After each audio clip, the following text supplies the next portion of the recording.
سڵاوتان لێبێت وەم کاتتان باش بینەرانی خۆشەویستی تەلەڤیزیۆنی کۆمەڵە بە یارمەتی هاوڕێیانی هاوکارم لەگەڵتانم بۆ پێشکەشکردنی هەواڵەکانی ڕۆژی هەینی. سەرەتا سەردێڕی چەند هەواڵ. یادکردنەوەی فەرزاد کەمانگەر و هاوڕێکانی لە زیندانی ئێڤین. بانکرانی دووبارەی ئەمجەد گەریراخێز بۆ دادگای ئینقلابی سنا. گیان لە دەستانی کرێکارێک لە شارۆچکەی لاجان. گیانبەخکردنی 152 کرێکار لە ماوەی 1 مانگدا لە باکووری کوردستان و تورکیا. چالاکی ئێرانیانی ئازادیخوازی سوئێد دژ بە کۆماری ئیسلامی و داخوازی ئەنجومەنی قەڵەمی ئاڵمان بۆ هەڵوەشاندنەوەی سزای سێدارەی پەیمان فەرەح ئاوەر.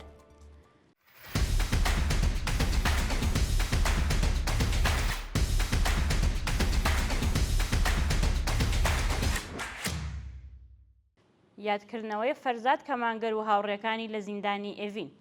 ڕۆژی سێشەممە 16 گوڵان هاوکات لەگەڵ کارزاری سێشەمانەی نابۆ سێدارە مەراسمی ڕێزلێنان لە یادی فەرزاد کەمانگەر، شیرین عەلەمهولی، عەلی حەیدەریان، فەرهاد وەکێڵی و مهدی ئیسلامیان لەلایەن بەندکراوانی زیندانی ئێڤین بەڕێوەچوو. بەپێ زانیاریەکان هاوکات لەگەڵ 15هەمین ساڵڕۆژی لە سێدارەدانی ئەو 5 بەندکراوە سیاسیە کۆمەڵک لە بەندکراوانی زیندانی ئێڤین مەراسمێکیان لە بەشی هەواخۆری زیندان بۆ ڕێزلێنان لە یاد و بیرەوەریەکانیان بەڕێوە بردووە. لەو ڕێوڕەسمەدا بەشێک لە نامەکانی فەرزاد کەمانگەر خوێندراوەتەوە و دواتر ژیان نامە و خەباتی فەرزاد کەمانگەر، شیرین عەلەمهولی، عەلی حەیدەریان، فەرهاد وەکێڵی و مهدی ئیسلامیان بۆ بەندکراوانی دیکە باس کراوە. هەروەها شێعر و ڕەنجنامەی بەشێک لە هاوبەندیەکانی شیرین عەلەمهولی خوێندراوەتەوە و مەراسمەکە بە خوێندنی سرودی خوێندنی ئەرغەوانان ببوورن خوێنی ئەرغەوانان کۆتایی پێهاتووە. شایانی باسەکە کۆڕۆق ئێرایی لە پەیجی تایبەتی خۆیدا بەڕێوەبردننی ئەو مەراسمەی وەکو وەفادارانی ئازادی خوازان بە ئامانجی گیانبەخکردووانی ڕێگای ئازادی و بەرابەری ناو بردووە و دووپاتی کردووەتەوە کە کەس ناتوانێت ئازادی زیندانی بکات. بانکرانی دووبارەی ئەمجەد گەریاخێز بۆ دادگای ئینقلابی سنا. ئەمجەد گەریاخێز چالاکی کرێکاری خوشناوی شاری سنە و لە دژبەرانی سزای سێدارە بۆ جارێکی دیکە لەلایەن دادگای ئینقلابی ئەو شارە بانگهێشت و بڕیارە ڕۆژی 23 گوڵان خۆی بە دادسەرای گشتی و ئینقلابی سنا بناسێنێت. بانکرانی ئەو چالاکە کرێکاریە لە حاڵێکدایە کە ناوبراوە پێشتر و لە کاتی بەڕێوەچوونی مانگرتنی گشتی خەڵکی کوردستان لە ساڵی ڕابردوو بە شێوەی وەحشیانە لە یەکێک لە شەقامەکانی شاری سنە دەست بەسەر و لە گرتوخانەی ئیدارەی ئیطلاعاتدا ئەشکەنجە کرابوو. ئەو چالاکە کرێکاریە بۆ ماوەی 35 ڕۆژ لە دەستڕاگەیشتن بە پارێزەر و دەرمان بێبەش و دواتر بە دانانی بارمتە ئازاد کرا. یەکەم جار ڕۆژی 12 ڕەشەمەی 1403 ئەمجەد گەریاخێز بۆ دادگای ئینقلابی سنە بانگهێشت کرا و ئەمە دووهەمین جارە کە ئەو چالاکە کرێکاریە بانگهێشت و لێپرسینەوەی لێ دەکرێت. دەست بەسەرکردنی بێهزاد پاشازادە لە ورمێ. ڕۆژی چوارشەممە 17 گوڵان بێهزاد پاشازادە چالاکی مەدەنی تورکی دانیشتووی ورمێ لەلایەن ئیدارەی ئیطلاعاتەوە دەست بەسەر و بۆ شوێنێکی نادیار ڕاگوێزرا. بە وتەی سەرچاوەکانی هەواڵ هێزە ئەمنیەتیەکانی شاری ورمێ بەبێ بەڵگەی قەزایی هێرشیان کردوتە سەر بێهزاد پاشازادە و ناوبراویان بە تونند و تیژیەوە دەست بەسەر کردووە. تا کاتی داڕشتنی ئەم هەواڵە هیچ زانیاریەک لەسەر هۆکاری بەندکران و شوێنی ڕاگیرانی ئەو چالاکە مەدەنیە لە بەردەستانیە و بە دواداچوونی بنەماڵەکەی بێئاکام ماوەتەوە. گیان لە دەستانی کرێکارێک لە شارۆچکەی لاجان. شەوی چوارشەممە 17 گوڵان کرێکارێکی خەڵکی نەغەجا بە ناوی ئومید عەبدولی بەهۆی بەربوونەوە لەسەر داربەست لە شارۆچکەی لاجان گیانی لەدەستا. بە پێ زانیاریەکان ئومید عەبدولی لە کاتی کارکردن لەسەر داربەست تووشی بەرگورتووی بووە و لە بەرزایی کەوتووەتە خوارەوە و دەست بەجێ گیانی لەدەستاوە. جێگای ئاماژەیە کە ساڵانە بەهۆی نەبوونی ئیمەنی شوێنی کار دەیان کرێکار لە شارە جۆراوجۆرەکانی کوردستان دەبنە قوربانی ڕووداوەکانی کار و بەشێکیان گیان بەختەکەن. کۆچی دوایی باوکی گیانبەخوردوویەکی کۆمەڵە لە کامیاران.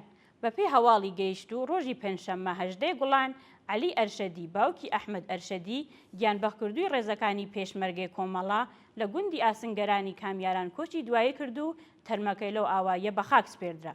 کاک عەلی ئەرشەدی خەڵکی ئاوایی ئاسنگەرانی سەر بە شارستانی کامیاران بوو کە پاش گیانبەخکردنی ڕۆڵەکەی قەتسەری بۆ کۆماری ئیسلامی دانەوەاند و وەفادار بە ئامانجەکانی هاوڕێ ئەحمەد مایەوە. شایانی باسە کە هاوڕێ ئەحمەد ئەرشەدی لە شەڕێکی سەخت لەگەڵ بەکرێگیراوانی کۆماری ئیسلامی لە گوندی دۆزەغەرەی سەر بە ناوچەی ساراڵی دیواندەرە گیانی بەخ کردو. ڕۆژی پەنجشەمبە مەراسمی پرسە و سەرخۆشی باوکی ئەو گیان بەخ کردووە بە بەشداری بەرینی خەڵکی ئازادیخوازی کامیاران لە گوندی ئاسنگەران بەڕێوەچوو. لەلایەن کۆمەڵە و حیزبی کۆمۆنیستی ئێرانەوە سەرخۆشی خۆمان ئاراستەی خزم و کەسوکاری کاک عەلی ئەرشەدی دەکەین و خۆمان بە شەریکی غەمیان دەزانین. گیانبەخکردنی 152 کرێکار لە ماوەی 1 مانگدا لە باکووری کوردستان و تورکیا. بەپێی راپۆرتی شۆرای بێهداشت و ئەیمەنی شوێنی کاری تورکیا لە 1 مانگی ڕابردوودا بەلانی کەم 152 کرێکار لە باکووری کوردستان و تورکیا گیانیان بەخ کردووە کە 8 کەسیان منداڵ بوون.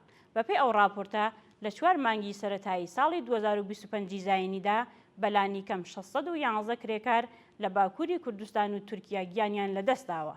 152 کەس لەو کرێکارانە تەنیا لە مانگی ئاوریلدا گیانیان بەخ کردووە و 8 کەسیان منداڵ، 4 کەس ژن و 7 پەنابەر بوون. شۆرای بێهداشت و ئیمەنی شوێنی کاری تورکیا ڕایگەیاندووە کە زۆربەی قوربانیان لە بەشەکانی بیناسازی، کەشاوەرزی، ڕێگەوبان، معدەن و کارگای ئاسن بووە. جێگای ئاماژەیە کە لە 12 ساڵی ڕابردوودا بەلانی کەم 764 منداڵی کار بەهۆی نەبوونی ئیمەنی شوێنی کار لە تورکیا گیانیان لەدەستاوە. چالاکی ژنان و بنەماڵەی دادخوازەکانی ئێران دژ بە کۆماری ئیسلامی. ڕۆژی پێنجشەممە 18 گوڵان کۆمەڵێک لە بنەماڵەی دادخوازانی تاران لە کۆبوونەوەیەکدا ڕێزیان لە یادی کرێکارانی گیان بەخکردوی بەندەرڕەجایی گرتووە و هاوکات ژمارەیەک لە ژنانی ئازادی خواز دژ بە سوپای پاسداران دروشمیان نووسیوە. بەپێی ئەو وێنانەی لە تۆڕە کۆمەڵایەتیەکان بڵاوکراوەتەوە کۆمەڵێک لە بنەماڵە دادخوازەکانی تاران با بە دەستەوە گرتنی وێنەی ئازیزانیان دژ بە کۆماری ئیسلامی دروشمیان بەرز کردووەتەوە و بە داگیرستانی مۆم ڕێزیان لە یادی کرێکارانی گیان بەخکردووی تەقینەوەی بەندەرڕەجایی گرتووە. لە لایەکی دیکەوە ژمارەیەک لە ژنان و کچانی بەرابەری تەڵەبی تاران دیوارەکانی ئەو شارەیان بە دروشمی مەرگ بۆ سوپای پاسداران و مەرگ بۆ کۆماری ئیسلامی نەخشاندووە. شایانی باسە کە هێشتا چارەنووسی 11 کرێکار لە بەندەرڕەجایی نادیارە و 30 کرێکار بەهۆی تەقینەوە لەو بەندەرە بیناییان لەدەستاوە. ڕێزلێنان لە خەباتی لیدا ئیسماعیلی و ئەحمەد درەخشان لە کەرەج هاوکات لەگەڵ هەفتەی معەلم کۆمەڵێک لە چالاکانی سنفی فەرهەنگیانی ئەلبۆرس لە کۆبوونەوەیەکدا ڕێزیان لە خەبات و تێکۆشانی 2 معەلمی دڵسۆزی ئەو پارێزگایە بە ناوەکانی لیدا ئیسماعیلی و ئەحمەد درەخشان گرت. لیدا ئیسماعیلی و ئەحمەد درەخشان بە بیانووی داکۆکیکردن لە مافەکانی قوتابیان و داخوازیە سنفیەکانیان بۆ ماوەی 4 مانگ و 2 مانگ لە کار دوورخراونەتەوە. لە ڕۆژانی ڕابردوودا کۆمەڵێک لە چالاکانی سنفی و کرێکاری ئۆستانی ئەلبۆرز لە کۆبوونەوەیەکدا ڕێزیان لە کار و چالاکی ئەو 2 معەلمە دڵسۆزە گرت و خەڵاتیان پێشکەشیان کرد. گیان لە دەستانی گوماناوی بەندکراوێکی بەلوژ لە زیندانی زاهدان. ڕۆژی پێنجشەممە 18 گوڵان بەندکراوێکی بەلوژ بە ناوی حەفیز ڕەخشانی تەمەن 36 ساڵ بەهۆی پێبەریکردن لە دەرمان و بە شێوەیەکی گوماناوی لە زیندانی زاهدان گیانی لەدەستا. بە وتەی بنەماڵەی حەفیز ڕەخشانی ئەو شارومەندە 3 ساڵ لەمەوبەر بە تۆمەتی دزی دەست بەسەر و زیندانی کرابوو. ڕۆژی پێنجشەممە بەرپرسانی زیندانی زاهدان پەیوەندیان بە بنەماڵەکەی ڕەخشانیەوە گرتووە و ڕایان گەیاندووە کە کوڕەکەتان بەهۆی جەڵتەی دڵ لە نەخۆشخانەی تەمین ئیجتیماعی گیانی لەدەستاوە. کە سوکاری ئەو بەندکراوە بە ڕێکخراوەکانی مافی مرۆڤیان وتووە کە حەفیز پیشینەی هیچ نەخۆشیکی نەبووە و سکاڵا لەسەر بەرپرسانی زیندان تۆمار دەکەن. شایانی باسە کە پێشتریش 2 بەندکراوی دیکە بە ناوەکانی جەمشید گورگیج و یوسف ڕەخشانی بەهۆی جەڵتەی دڵەوە لە زیندانی زاهدان گیانیان لەدەستا بوو.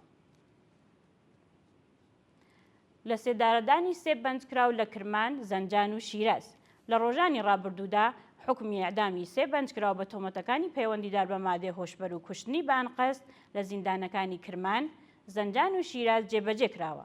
بەپێی راپۆرتی کانونی مافی مرۆڤی ئێران 2 بەندکراو بە ناوەکانی سەعید شکوهی و عەلی شەفیعی بە تۆمەتی کوشتنی بانقەست لە زیندانەکانی کرمان و شیراز ئیعدام کراون. هەروەها سزای سێدارەی بەندکرایەک بە ناوی حەسەن میرزایی بە تۆمەتی پەیوەندیدار بە مادەی هۆشبەر لە زیندانی زەنجان جێبەجێ کراوە. کوژرانی دوژن لەلایەن هاوژینەکانیانەوە لە سەبزەوار و کورتکۆی لە ڕۆژانی ڕابردوودا دوژن بە ناوەکانی موبینا کەندابی و فاتمە بەرخوداری بە بیان و کێشەی خێزانی لەلایەن هاوژینەکانیانەوە لە شارەکانی کورتکۆی و سەبزەوار کوژراون. موبینا کەندابی دایکی دوو منداڵ و خەڵکی گوندی باغۆی سەر بە شارستانی بەندەرگەز بووە کە لەلایەن هاوژینەکەیەوە لە یەکێک لە پارکەکانی شارستانی کورتکۆی بەچەک کوژراوە. لەلایەکی دیکەوە فاتمە بەرخوداری معلمی ئاموزش و پەروەرش لە شارستانی سەبزەوار بە دوای تۆمارکردنی داوای جیابوونەوە لە دادگای ئەو شارە لەلایەن هاوژینەکەیەوە بەچەقۆ کوژراوە. بە وتەی چالاکانی مافی ژن فاتمە پێش کوژران سەبارەت بە هەڕەشەی هاوژینەکەی چەند جار لە ئاموزش و پەروەرش سکاڵای تۆمار کردبوو، بەڵام بەرپرسانی ئەو ناوەندە هیچ بایەخێکیان پێ نەدابوو. چالاکی ئێرانیانی ئازادیخوازی سوئێ دژ بە کۆماری ئیسلامی. ڕۆژی پێنجشەممە 18 گوڵان کۆمەڵێک لە ئێرانیانی ئازادیخواز لە چەند چالاکی جیاجیادا لە شارەکانی ستۆکهۆلم، مالمۆ، لوند و هێلسینبۆرگی سوئێد دژ بە کۆماری ئیسلامی چالاکیان ئەنجامدا. بەپێی ئەو دیمەنانە لە تۆڕە کۆمەڵایەتیەکان بڵاوکراوەتەوە کۆمەڵێک لە ئێرانیانی ئازادیخواز لە شارەکانی ستۆکهۆلم با بەدەستەوە گرتنی وێنەی بەندکراوانی مەحکوم بە ئیعدام دژ بە کۆماری ئیسلامی خۆپیشاندانیان کرد و خوازیاری هەڵوەشانەوەی سزای سێدارە و ئازادی هەموو بەندکراوانی سیاسی بوون. لەلایەکی دیکەوە چالاکانی مافی ژن لە شارەکانی مالمۆ، لند و هێلسینبۆرگی لە چەند پێرفۆرمانسی ناڕزایەتیدا پشتیوانی لە بنەماڵەی قوربانیانی تەقینەوە لە بەندەرڕەجایی دەربڕی و هاوکات خوازیاری ڕاگرتنی سزای سێدارە بوون. دوایین هەواڵمان سەبارەتە بە داخوازی ئەنجومەنی قەڵەمی ئالمان بۆ هەڵوەشاندنەوەی سزای سێدارەی پەیمان فەرەح ئاوەر. ئەنجومەنی قەڵەمی ئالمان ڕۆژی چوارشەممە 17 گوڵان لە بەیاننامەیەکدا خوازیاری هەڵوەشاندنەوەی سزای سێدارەی پەیمان فەرەح ئاوەر و ئازادی خێرایی ئەو بەندکراوە سیاسیە بوون. لە بەشێکی ئەو بەیاننامەیەدا هاتووە پاش بیستنی هەواڵی سەپاندنی سزای ئیعدام بەسەر پەیمان فەرەح ئاوەر، شاعیر و نووسەری خەڵکی گیلان تووشی شوک بوون. ناوبراو پاش 7 مانگ ئەشکەنجە و ئازاری سەخت لە زیندانی لاکانی ڕەشت بە تۆمەتی بێبنەماکانی بەغی و محارەبە بە ئیعدام مەحکوم و دەستگای قەزایی ڕژیم بە تۆمەتی تەبلیغ دژی نزام سزای 3 مانگ زیندانیشی بەسەریدا سەپاندووە. ئێمە واژۆکارانی ئەو بەیاننامە داوا لە کۆمەلگای جیهانی دەکەین لە بەرامبەر جەنایەتەکانی کۆماری ئیسلامیدا بێدەنگ نەمێن و ڕێگە نەدەن چالاکانی مەدەنی و سیاسی لەلایەن ئەو ڕژیمە کۆنەپەرستەوە لە سێدارە بدرێن.